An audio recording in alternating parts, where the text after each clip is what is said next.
Hello, John. You're up next. Hey Bart, thanks for having me. Hey, no worries, John. What's going on? You get a hand from Reno? Yeah, playing at the Pepper Mill in their $5 game. They've got a weird game. One blind, $5, but there's a mandatory $10 winner straddle. Right, So and it's this came from COVID. I remember the one blind game, so no yeah. small blind, but now a mandatory under the gun straddle to 10. Is that what it is? Well, but it's a winner straddle. So Oh, whoever rock won the straddle. last hand, yeah, and it Ro- can be in any position. They keep changing the rules a little bit. They just changed it where even if you're in the blind, you can have the straddle. yeah, this Uh, was yeah. Well, if it was, it's funny if it was a one blind game with a straddle under the gun, that would just be a 5-10 game, right? I just realized this. right. So this is Yeah, a yeah, this is a one exactly. blind game in front of the button with a rock straddle. Okay. Yeah. Yep. And what's And the what's the buy-in structure here? um they keep changing that around too. I think it's right now, I think it's like 300 to 3,000, Oh, but interesting. they're really loosey-goosey on the upper end of that. On Like the people north sit side. down. Hmm. Yeah, people sit down and they'll pull out five of the big hockey puck $1,000 chips and put them down and no one says anything. Okay, so how deep So are you in this hand? we're like 2,000 effective. All right, so 2K So effective. Okay. yeah, there's quite a bit larger stacks out there, but And uh, where is the rock here in this hand? so the rock is kind of in the middle position. I'm in the $5 blind, Okay. and the villain is immediately to my left. In the under the gun spot. Yeah, Okay. and he's a very tight player. So usually this game has a couple pros in it, but today they're not there. So it's a great game. There's a ton of just people are limping in, like over limping like crazy. Is the action Um, starting right to the left of the rock, or does it start under the gun? Under the gun. Okay, so So yeah, villain right starts next the to me. action here. Okay. Yeah, and he opens for 30, which is kind of a normal amount. 30 or 35 is kind of the standard. Okay. And he's a pretty tight player though. Okay. But after he opens, um, the Rock calls, a couple other players call, and it gets around to me. So there's already four people in the pot, and I'm on the small blind with Jack seven of spades And I know that caller saying small blind. We'll probably just put it up as the big or blind, but blind. it's yeah, Yeah, yeah, I get you. yeah, So Jack seven of spades. So yeah. I was gonna say normally I'd fold something like that, but if I call, there will be 150 in the pot, and who knows what can happen. so you But so you it's a pretty crappy hand. so you're getting like 25 for like 120. So it's like 120 dead out there. You're getting like Yeah. 5-1. I mean, we've had this discussion before here too, where um, one of our Discord guys, I forgot, what was it Keys, says he never like he over vastly under Hmm. defends the big blind with a lot of situations, and it's just a weird thing when you take a look at these situations because especially in this particular game here, Yeah. John, right? Especially in this Yeah. game, John, when there's only one blind, because people wouldn't dream of calling here on the button with this hand. But the thing is that you're not really getting priced that much of a priced in. I mean, it's 25 more, right? But if you put yourself on the button and you were getting like, oh, it's 30 and you're getting 4-1, and then there's only one guy that can squeeze to your left, would you rather be in the big blind with this hand, or would you rather be on the button with this hand? Because you're only in for 5 in the big blind, and you would have position. So, and I've been guilty of this too. I mean, the only difference is that you're closing the action. So, Hmm. and would you ever call on the button with this hand? Probably not, because I've got no money out there, and it's Yeah. a pretty terrible hand. But So you call. maybe once in a while, So you pot's know. 150. So the pot's 150, Okay. and the flop comes.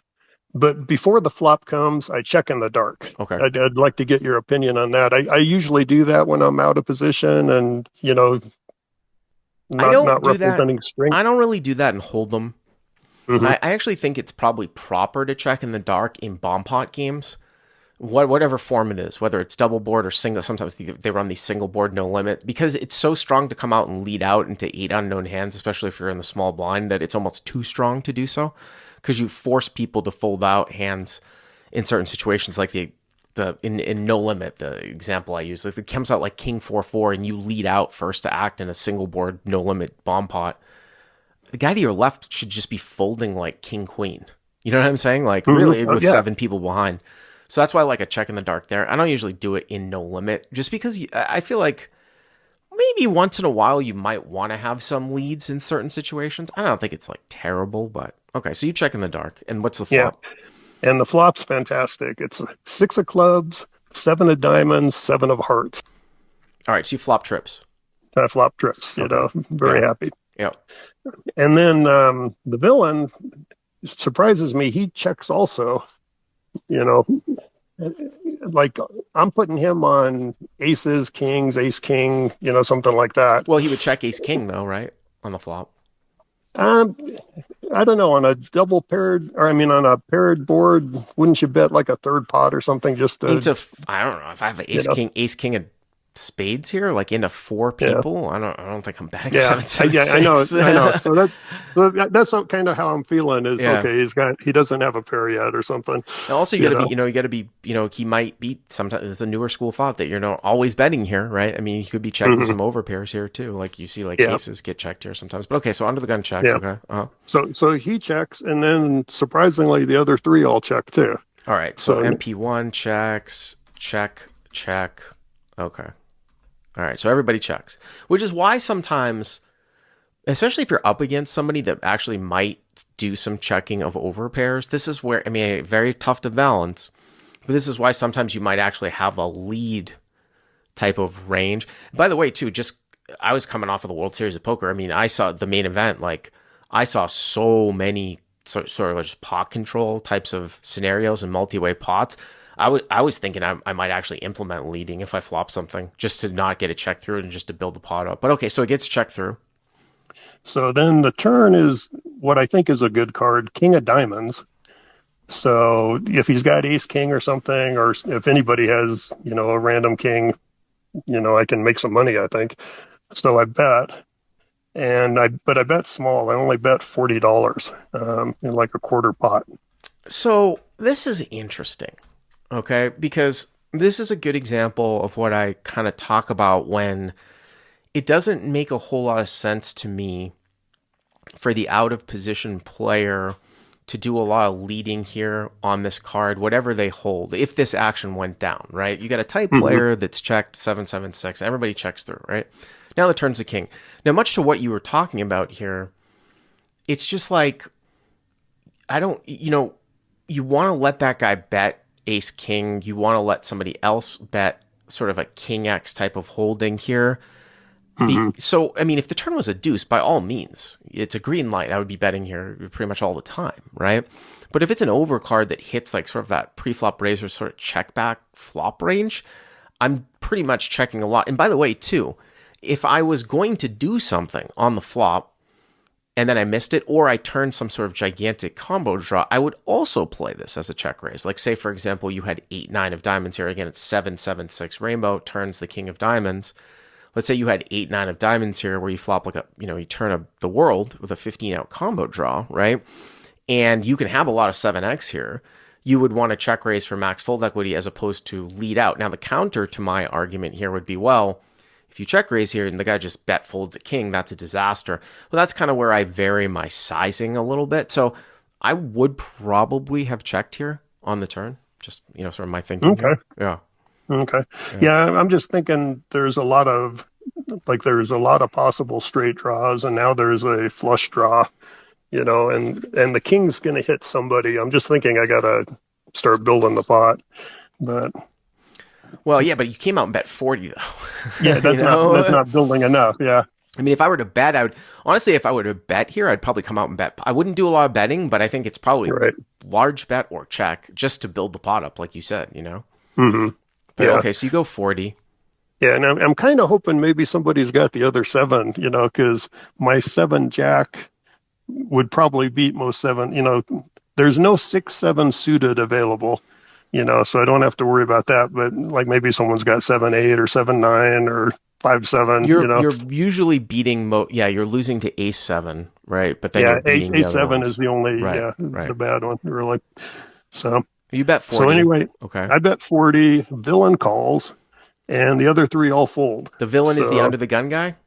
yeah, the free Okay. flop Okay. So better. under the gun calls this tight guy, right? Yeah, And then yeah, folds around. So this is what I'm talking about here, where I mean, this should really be like he hit ace king, right? Or, and by the way, too, like if he's get, this is why it's like I think it's either a check raise, small, or bet, because I think if you bet out here, you know, even pot, like ace king's gonna call a lot right, here, so you're right. getting that extra money in here. Yeah, Or so he's got ace king, or he was playing aces like super like safe, which this guy could be doing, you know. or he's got kings for the same reason, but there's only three combos of that, and you can't really be scared of monsters under the bed. So now the pot is 230 according to my math, right? Yeah. Yeah. Okay. And then the river comes out, and it's a wonderful card, Jack of Clubs. So So I vote up. the only thing I would say about here, actually, it looks like a wonderful card to you in the sense of, I mean, let me just get into this a little bit here. So it looks like a wonderful card for you in the sense of like it improves your hand to a boat.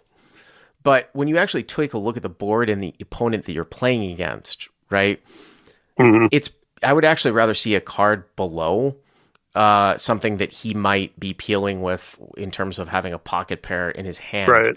Now, Right. I don't know if he's calling with, maybe he's not calling with Jack here, like to 40 when you lead out. So if that's full out, then it's not really relevant. But the point is that like you're either going to have this guy in a tight configuration beat with trip sevens, or the fact that you make a full house doesn't make any, unless he had like sixes full somehow and was like slow playing it. You know what I mean? But so, I mean, there's just that. Okay. So pot's 230. Mm-hmm.